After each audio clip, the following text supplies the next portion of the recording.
I used to joke that my cousin and I looked alike. Now I know it's because we share a father, and apparently I was the only one at the table who didn't know. My name is Isabella. I'm 29, and up until last winter, I would have described my family as steady. Not perfect, but solid. The kind of family that hosts Thanksgiving every year in the same dining room, with the same carved turkey platter, and the same mildly political argument between the same two uncles. I grew up in Matthews, North Carolina. Quiet sidewalks. Manicured lawns. My parents, Brian and Denise Morgan, still live in the same two-story brick house I learned to ride a bike in. 2 streets over lived my Uncle Greg and my Aunt Melissa. And their daughter, Hannah. Hannah is 2 years older than me. Growing up, we were inseparable. We shared clothes, secrets, crushes. When people asked if we were sisters, we'd laugh and say, no, cousins. But we'd always add, basically sisters though. Apparently we weren't joking. Last year, Hannah got really into ancestry stuff. She's a 4th grade teacher in Raleigh now, and one of her students had done a DNA project. She called me one night excited. Bella, we should totally do it. What if we're secretly Italian or something? Or related to royalty, she said. I was in my apartment in Austin, half watching Netflix, half scrolling on my phone. The kits were on sale. It felt harmless. Fun. Something to bond over. We ordered them. I didn't think about it again until the email came in. Your results are ready. I remember sitting at my kitchen counter with a glass of wine, scrolling through the app. Ethnicity breakdown. A bunch of distant relatives with usernames like Southern Mom 88. Nothing dramatic. Then I saw Hannah's name under close family. I smiled. Of course she'd be there. Then I saw the label. Half sibling. I laughed. Actually laughed out loud. I even said, okay, that's not right. I screenshotted it and texted her. The app thinks we're half sisters. She didn't respond. That should have been my first clue. Hannah always responds. 10 minutes later, my phone rang. I answered lightheartedly, ready to joke about glitches. But the second I heard her breathing, I felt something shift. I saw it too, she said. Her voice was tight. Like she'd been crying or trying not to. We went through the same desperate logic together. Maybe it was wrong. Maybe samples got mixed up. Maybe one of us had the wrong dad. But the shared DNA percentage wasn't vague. It wasn't borderline. It was definitive. Half. We hung up without resolution. Just a quiet understanding that something was very wrong. That weekend, I booked a flight to Charlotte. I didn't tell my parents why I was coming. I just said I missed them. When I walked into the house, nothing looked different. The same beige couch. The same framed beach photo from 2008. My mom was in the kitchen wiping down the counter like she always does when she's nervous. I didn't ease into it. I got my DNA results, I said. She smiled automatically. Oh?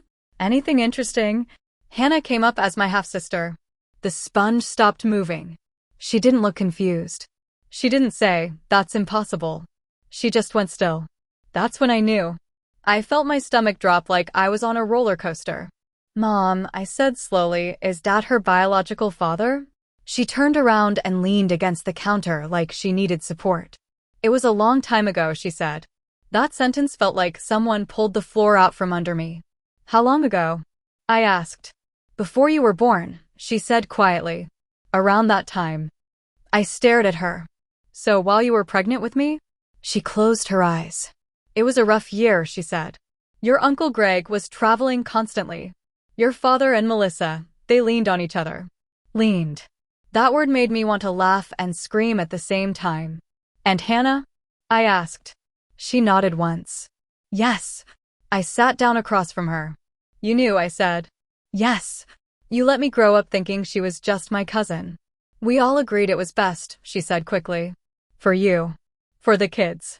The kids. Like we were fragile things that would shatter under the truth. When did Uncle Greg find out? I asked.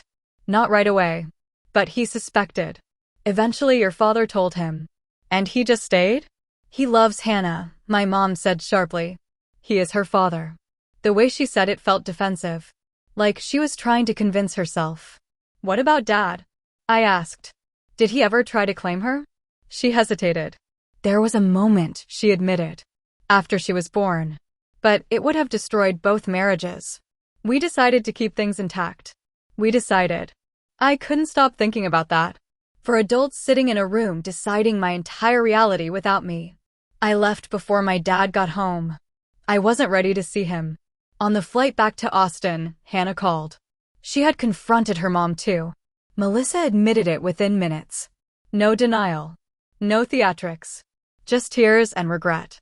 Apparently after Hannah was born, there were late-night conversations about telling the truth. But everyone panicked. They convinced themselves that if they kept quiet, the affair would just become history. Instead, it became our foundation. Hannah kept saying, "I don't know who I am anymore." Greg, the man who raised her, told her, "Nothing changes. I'm your father." And biologically, he isn't. Brian is. My dad. The first time I saw him after finding out was at a Sunday dinner my mom insisted we keep. "We can't start canceling holidays," she said. Hannah came too. So did Uncle Greg and Melissa. We sat around the table passing plates like normal. It felt surreal. Like I was watching my own family from outside my body. I kept studying my dad's face, comparing it to Hannah's. The shape of their eyes. The curve of their smile. It's obvious now. Finally, Hannah said, "Are we going to talk about it?" Everything froze. My dad sighed like he was inconvenienced. "It was a mistake," he said. "A long time ago." Hannah's voice cracked. "You say that like I'm a typo." Silence. Uncle Greg stared at his plate. Melissa looked like she wanted to disappear. My dad looked at Hannah and said, "Greg is your father." "And you're what?" she asked. He paused. "I'm your uncle," he said firmly. "That's how it has to be." Has to be. According to who? Later that night, Hannah and I ended up alone in my old bedroom. She sat on the floor, back against the bed. "I feel like I stole something from you," she said. I shook my head. "You didn't steal anything. But there's this small, ugly part of me that feels territorial. Like she has a claim to something that was supposed to be just mine. My father. And I hate that I even think that way. Now family dinners feel staged. Everyone's polite. Careful. No one says the word affair. No one says half-sister. Hannah wants to update her medical records. She's even talked about legally acknowledging Brian as her biological father. My dad called me privately and said, "If she does that, it will humiliate your mother." My mom told me I forgave him. Don't let her ruin what we've rebuilt. I'm stuck between a woman who chose silence to survive and a woman who wants the truth because she feels erased. And I don't know which one I'm supposed to protect. Because the truth is already out. We just haven't decided what to do with it yet. I thought once the truth was out, things would explode. Instead, everything got quieter. Too quiet. The week after that dinner, no one called a family meeting. No one sent dramatic texts. It was like we'd all agreed, without saying it out loud, to treat the revelation like a medical condition, something chronic but manageable if we didn't poke at it too much. Hannah didn't feel manageable. She drove down to Matthews the following Saturday and asked me to meet her at a coffee shop near the old movie theater we used to sneak into as teenagers. She looked exhausted. Not physically. Identity exhausted. "I keep replaying my childhood," she said, stirring her coffee even though she hadn't added anything to it. "Every time your dad hugged me. Every birthday card he signed. Was he feeling guilty? Was Mom?" I didn't know how to answer that. She looked up at me. "Do you hate me?" The question hit harder than I expected. "No," I said immediately. "Of course not." She studied my face like she was checking for cracks. "Because I keep thinking," she said slowly, "if I didn't exist, your parents would have had a normal marriage." I leaned back in my chair. "You didn't ruin anything," I said. "You're not the affair." "They are." She nodded, but I could tell she didn't believe it. Then she said something I wasn't prepared for. "I want to meet him. Not as my uncle. As my biological father." My stomach tightened.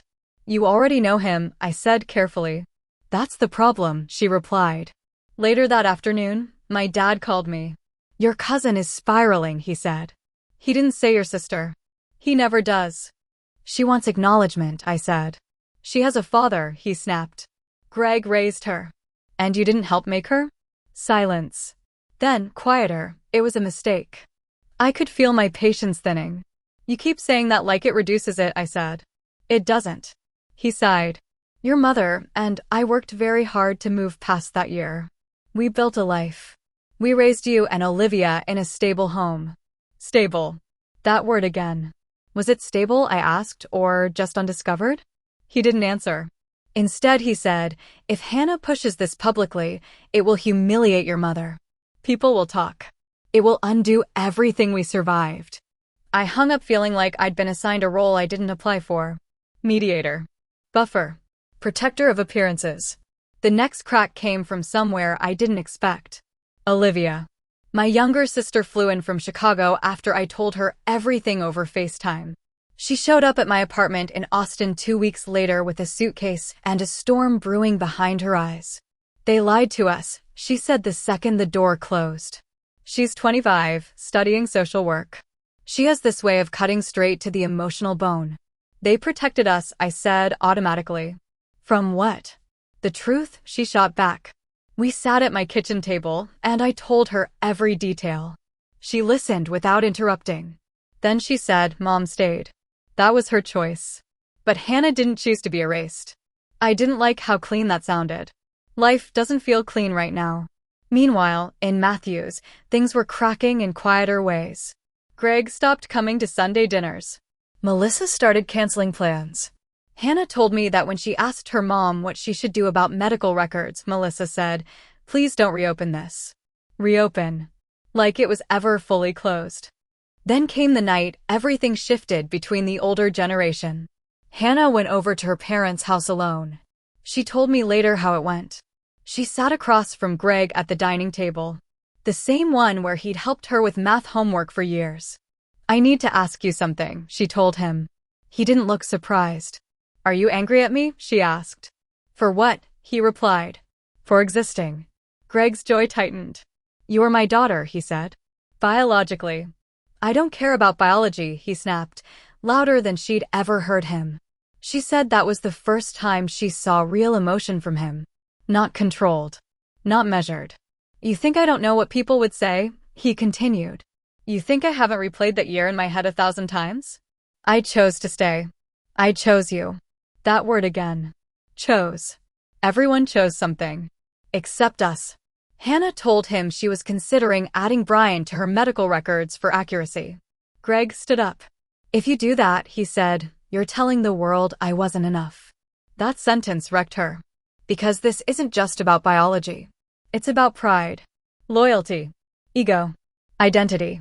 And now it's bleeding into marriages. Ryan, Hannah's husband, called me one night. I support her, he said. But this is getting heavy. Every dinner turns into a therapy session. Are you mad at her? I asked. No, he said. I'm mad at the secret. I get that. But secrets are sticky. They don't just dissolve when exposed. They cling to everything. Back in Austin, Mark, my boyfriend, tried to be neutral. Families survive worse, he said one night. Do they? I asked. He didn't answer right away. You're not just dealing with an affair, he said finally. You're dealing with 30 years of choreography. That word stuck with me. Choreography. That's what it feels like now. Like every interaction is scripted. Every dinner is blocking and stage directions. Don't mention DNA. Don't mention paternity. Smile. Pass the potatoes. The breaking point for me came during a phone call with my mom. She said, Hannah needs to think about what she's risking. I said, what about what she's been living with? She had a loving father, Mom insisted. And she still does, I said. That doesn't erase the truth. My mom's voice cracked for the first time since this started. I forgave your father, she said. I rebuilt this marriage from the ground up. Don't let her tear it down. That's when I realized something uncomfortable. To my mom, Hannah isn't just a daughter. She's a reminder. A permanent, living reminder of betrayal. And asking her to publicly acknowledge Brian as her biological father feels, to my mom, like reliving humiliation. But asking Hannah to stay silent feels like asking her to erase herself. I'm standing in the middle of two women I love. One survived the affair. One was born from it. And my dad? He keeps calling it a mistake. Like that word is supposed to shrink the weight of it. The truth is, nothing feels contained anymore. Greg is hurt. Melissa is anxious. Mom is defensive. Dad is retreating. Hannah is pushing. And I feel like I'm about to be forced to pick a side. Because this isn't just about paperwork anymore. It's about identity. And someone is going to lose something no matter what happens next. The first person outside our immediate family to find out wasn't supposed to. It was my grandma. And she found out because Hannah told her. Not dramatically. Not in some revenge-fueled confession. She just went over one afternoon, sat at the kitchen table in that little yellow house in Matthews, and said, "Grandma, I took a DNA test." I didn't know she was going to do it. She called me after. She deserved to know, Hannah said quietly. What did she say? I asked. She cried. Of course she did. Our grandma is old-school Southern. Church every Sunday. Handwritten birthday cards. She's the keeper of family history. And now the family history includes an asterisk. Apparently she had suspected something years ago. She told Hannah that when she first saw her as a baby, she thought, she looks just like Brian. But she dismissed it. Because what would you even do with that thought? Within 48 hours, the information spread. Not publicly. Not on Facebook. But through the quiet grapevine of relatives who call each other just to check in. My dad found out when his older sister called him and asked, "Is there something you need to tell me?" That night, he called me. "You told people?" he demanded. "I didn't," I said. Hannah told Grandma. He was silent for a few seconds. Then, "This is spiraling." "No. This is surfacing. There's a difference." The real explosion happened 2 weeks later at a Sunday dinner my mom insisted on hosting. "I will not let this family fall apart," she said when she invited everyone. Everyone came. Greg, Melissa, Hannah, Ryan. Even Olivia flew in from Chicago because she said, "If this is going to blow up, I want to see it happen in real time." We sat at that same dining table where decades of polite lies had lived comfortably. This time, the tension wasn't quiet. It buzzed. Hannah didn't wait long. "I've decided I'm updating my medical records," she said calmly. "For accuracy. That's all." My mom's fork clinked against her plate. "Accuracy," she repeated, like the word offended her. "It's not about replacing anyone," Hannah continued. "It's about knowing my history." Greg's jaw tightened. "You have a history," he said. "I've been your history." "I know," she said, her voice shaking slightly. "But there's more to it." Dad finally spoke. "If you put my name on anything," he said, "you make this public." "It already is public," Hannah said. "Everyone knows." "That's different," he snapped. "Family knowing is different." Olivia leaned forward. "Different how?" "Less embarrassing." The air shifted. "Stay out of this," Dad said. "She is in it," Olivia shot back. "We all are." Ryan reached for Hannah's hand under the table. I saw it. The small, steady gesture. My mom's voice was trembling now. "I forgave him," she said. "We survived that year. We built something stronger." Hannah looked at her gently. "I'm not trying to hurt you," she said. "But my identity can't be built around protecting your marriage." That was the sentence. That's when everything cracked. Greg stood up abruptly. "So what, you want to rewrite 31 years?" he asked. "No," Hannah said, tears finally slipping down her face. "I just don't want to pretend anymore." Dad pushed his chair back. "You're being selfish," he said. The word hung there. Selfish. For wanting her own biological truth acknowledged. I felt something snap in me. "She didn't choose this," I said. "You did." Silence. Everyone turned to me. Dad looked genuinely stunned. Like I'd crossed an invisible line. "This is between the adults," he said coldly. "We are adults," Olivia replied. Greg looked at Hannah like she'd betrayed him. "If you go through with this," he said, voice low, "I don't know how we come back from it." That landed harder than yelling. Because it wasn't rage. It was threat. Not loud. Not dramatic. Just clear. Melissa started crying quietly, saying, "Can we please not destroy everything?" Destroy. Everyone keeps talking like the truth is the wrecking ball. Not the affair. Not the decades of silence. The truth. Dinner ended without resolution. Greg and Melissa left first. Dad went upstairs and didn't come back down. Mom sat at the table long after the plates were cleared, staring at nothing. Later that night, I found Hannah in my old bedroom again. Same spot on the floor as weeks ago. I didn't think it would feel like this, she said. Like what? I asked. Like I'm choosing between two fathers. That's the part no one says out loud. Because biologically, Brian is her father. But emotionally, Greg is. And if she acknowledges one publicly, it feels like she's demoting the other. Ryan knocked gently and came in. We can leave, he told her softly. We don't have to stay here. She shook her head. I'm not running, she said. But I could see doubt creeping in. The next morning, my dad sent a group text to just me and Olivia. Whatever happens next, remember your mother is the one who will suffer most. I stared at that message for a long time. Not I'm sorry. Not I regret it. Just positioning Mom as the collateral damage. Olivia responded before I could. Mom suffered 30 years ago. Hannah is suffering now. He didn't reply. The lines are clearer now. Hannah wants acknowledgement. Greg wants loyalty. Mom wants peace.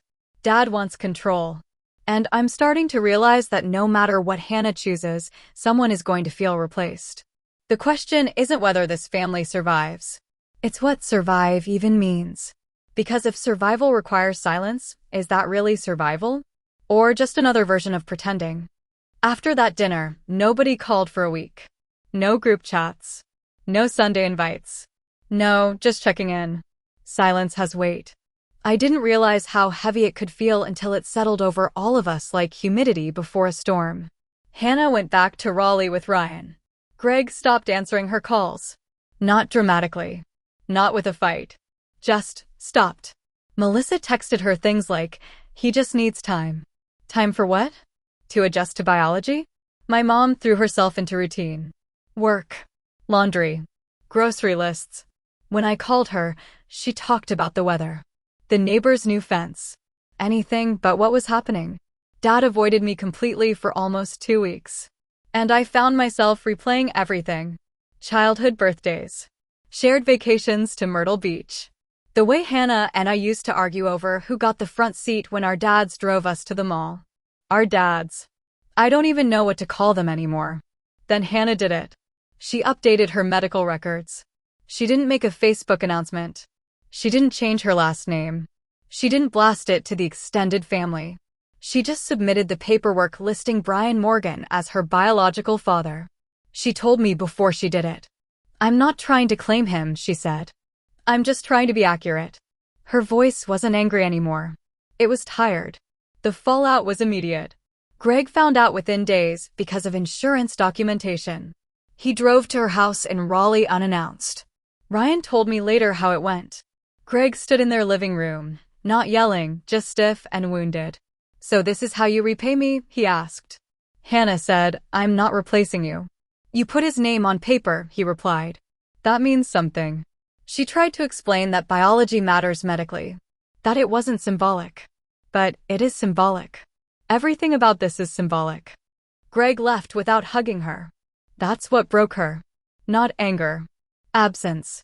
Meanwhile, my mom found out from my dad. He didn't tell her gently. He said it like an accusation. She went through with it. Mom called me that night. She's erased Greg, she said. No, I replied. She hasn't. She's humiliated me. That's when I realized something I'd been avoiding. For my mom, this was never just about Hannah's identity. It was about the narrative she survived. She endured an affair. She stayed. She rebuilt. She made it 30 years without public shame. And now, with one medical form, it feels exposed. Even if nobody outside the family cares. Even if no one else even knows. It feels exposed to her. Dad, on the other hand, shifted into this strange neutrality. He hasn't reached out to Hannah directly. He hasn't claimed her. He hasn't rejected her. He just exists. Like he's waiting for this to burn out. But it's not burning out. It's reshaping things. Olivia went back to Chicago but checks in constantly. She says what I don't always say. This was going to surface eventually, she told me. Secrets don't stay buried forever. Maybe. Or maybe they do. Maybe we just dug this one up ourselves. The last time I saw everyone together was 2 weeks ago. Grandma's birthday. Nobody wanted to cancel it. So we all showed up. The house felt smaller somehow. Greg stood on one side of the living room, Hannah on the other.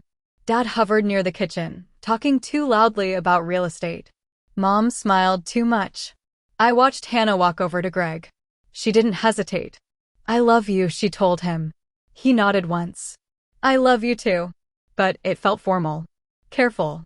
Like something fragile had been cracked and glued back together slightly off-center. Later, Dad approached Hannah quietly. I was close enough to hear. "I never meant to hurt you," he said. It was the closest thing to an apology I've heard from him. She looked at him and said, "I know." And that was it. No hug. No reconciliation. Just acknowledgement. On the drive back to Austin, I kept thinking about loyalty. Who do I owe it to? My mom, who chose to stay and built my childhood on stability. Or Hannah, who didn't choose any of this and just wants her truth acknowledged. Greg raised her. Brian created her. Melissa hid it. Denise endured it. And I grew up inside it. I used to believe families were defined by consistency. Now I'm not sure. Maybe they're defined by the stories we agree to tell. Right now, we don't agree.